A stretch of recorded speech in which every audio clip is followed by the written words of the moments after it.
Science वाले अभ्यर्थी सारे चीज़ को छोड़ दीजिए और इस वीडियो के माध्यम से आप समझ लीजिए कि आप परीक्षा में बेहतर से बेहतर अंक लाने जा रहे हैं। लेकिन हाँ, वो कैसे?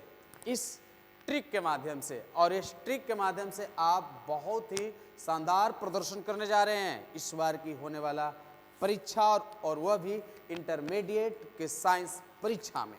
ध्यान दीजिए, सबसे पहले आपको मैं बताता हूं कि इस जगह पर आपको साइंस का आपको सदस्य बनाया गया है, अभ्यर्थी बनाया गया है। तो आप साइंस में ले चुके हैं, आप कौन सा विषय?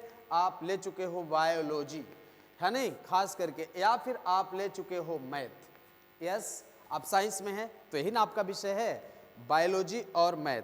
बायोलॉजी लिए हैं तो आपके अन्य जो विषय हैं आपका वो फिजिक्स है, केमिस्ट्री है और बायोलॉजी है। और मैथ से यदि आप हो तो आपके साथ मैथ है, फिजिक्स है और केमिस्ट्री है।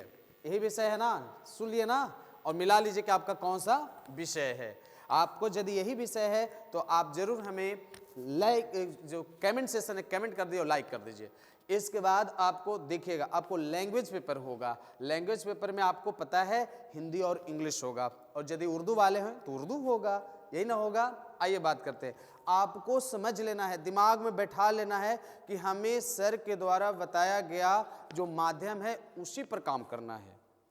अपना भी माध्यम होगा, फिर भी छोड़ दीजिए उस माध्यम को, इस माध्यम को अपना लो, हर कुछ छोड़ करके। और इस माध्यम पर जब आप काम करोगे तो बहुत ही बेहतर अंक हासिल कर पाओगे। तो इसलिए आपको ये देखना है कि यहाँ पर जो विषय है आपका, वो सबसे पहले जो आपका विषय है वह प्रैक्टिकल में आपको हम जोड़ना चाहते हैं कि आपको 3 विषयों का प्रैक्टिकल मिलने जा रहा है। और यदि मैथ वाले हो तो आपको 2 विषयों में प्रैक्टिकल मिलेगा। लेकिन हम सबसे पहले बायोलॉजी वाले को बात करते हैं। तो बायोलॉजी वाले जो हैं उनको प्रैक्टिकल यहाँ पर देखिए मैंने दिया हूँ, वह प्रैक्टिकल में आपको 30 अंक का प्रैक्टिकल होता है। और पेपर कितना होता है? 3, फिजिक्स, केमिस्ट्री और बायोलॉजी। टोटल आपको प्रैक्टिकल में कितने अंक का है? 90 नंबर। छोड़ दीजिए आप अपने शिक्षक के ऊपर छोड़ दीजिए, कुछ अंक को तो काटेंगे ही आपको, वो आपको पूरा पूरा नंबर तो नहीं देंगे, लेकिन वो काटेंगे तो कितना काटेंगे, है कि नहीं बात। आप उनसे मिल करके आप उनके सामने प्रैक्टिकल दीजिएगा तो आपको ये 28 नंबर भी देते हैं, तो 28 गुने 3 करेंगे तो आपको ये 84 अंक आपको यहाँ आ गया। एक अप्रोक्स बता रहा हूं क्योंकि इतना अंक आप ले चुके हो। अब इतना जब अंक ले चुके हो तो आओ इधर फिर हम लोग बात करते हैं। इसके बाद आपको मैं बताता हूं, उसके बाद आपको 35, यानी आप सबसे पहले 100 को बांट लो तो 30 नंबर निकाल दो तो 70। अब 70 को 2 भागों में बांट दो, तो 70 को 2 भागों में बांट देंगे तो आपका यहाँ पर आ जाएगा ऑब्जेक्टिव 3 पेपर का। तो ऑब्जेक्टिव जब 3 पेपर का होगा तो वो होगा 35, यानी एक सब्जेक्ट में 35 ऑब्जेक्ट, यानी 35 नंबर का ऑब्जेक्टिव होगा। तो 35 गुने 3 करेंगे तो 105 अंक का होगा।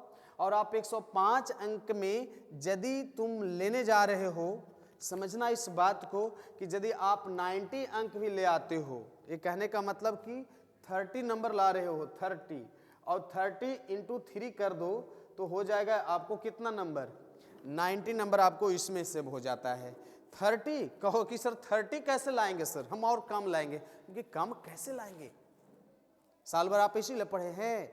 और उसको आपको 30 भी नहीं लाइएगा, 70 ऑब्जेक्टिव में से 35 बनाना है, 70 में से 35 बनाना है, समझ रहे बात को। प्लस में जाइए, 30 से प्लस में जाइए, तो हम कम करके ले रहे हैं, हम कम करके ले रहे हैं यहाँ पर। तो 30 में 3 से गुना करिए तो 90 नंबर आपको ये सेव हो गया, आ गया बात। उसके बाद आपको देखिए सब्जेक्टिव आपको 35 अंक का, यानी 105 का भी है, इसमें आपको नंबर कुछ कट सकता है, मानता हूं, तो मानता हूं आपको कट सकता है, तो आपको कटेगा भी तो कितना, आप तो कटने तो नहीं देते हैं। मान लें कि 27 अंक भी लाते हैं तो 27 गुने 3, यदि 28 लाते हैं तो 28 गुने 3, इसमें भी आपको 84 अंक आ गया, आया ना।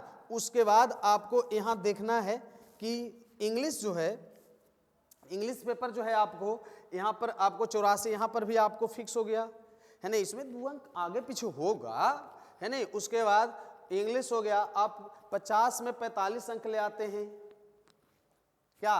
उसके बाद आपको मान लें कि 50 में 35 अंक ले आते हैं, ऑब्जेक्टिव सब्जेक्टिव मिलाकर 45 आएगा, 50 से 50 भी ला सकते हैं इसमें, है ना, और ये 35 से भी ऊपर आएगा। इंग्लिश में नंबर नहीं काटता है, फिर भी मैंने काट कर 80 नंबर जोड़ा होते हैं, आपको 80 नंबर आ गया।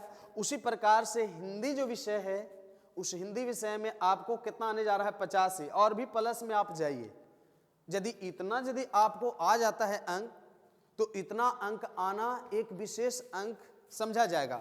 अब टोटल को ऐड करते हैं, जब टोटल को यहाँ ऐड करेंगे तो टोटल बराबर हो जाएगा, टोटल बराबर कितना हो जाएगा आप जोड़ सकते हैं।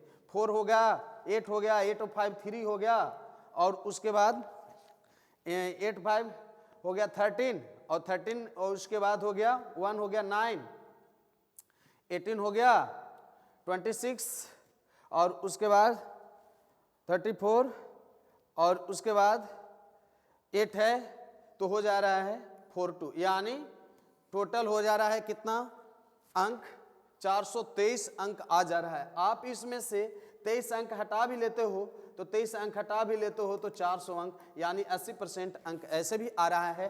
तो इस ट्रिक के माध्यम से आप दिमाग में बैठा लीजिए कि हमें इतना अंक लाना है तो लाना है। और क्यों होना है परेशान?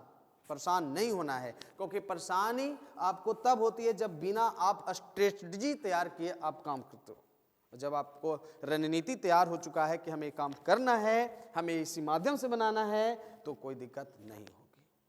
बात समझ में आ रहा है? सब अच्छे ढंग से क्लियर भी हो जाएगा, स्पष्ट हो जाएगा। तो इसी माध्यम से आप सीख सकते हैं। और ये आपको किस तरह से नंबर दिलाएगा, परसेंटेज दिलाएगा, आप अच्छे से समझ चुके हैं। फिर मिलेंगे हम नए वीडियो के साथ। आपको और किस तरह का परेशानी है आप कमेंट बॉक्स में कमेंट करके बोलिए, फिर हम उस पर आपको सलाह देने के लिए तैयार रहूँगा। ढेर सारी बधाई, शुभकामनाएं।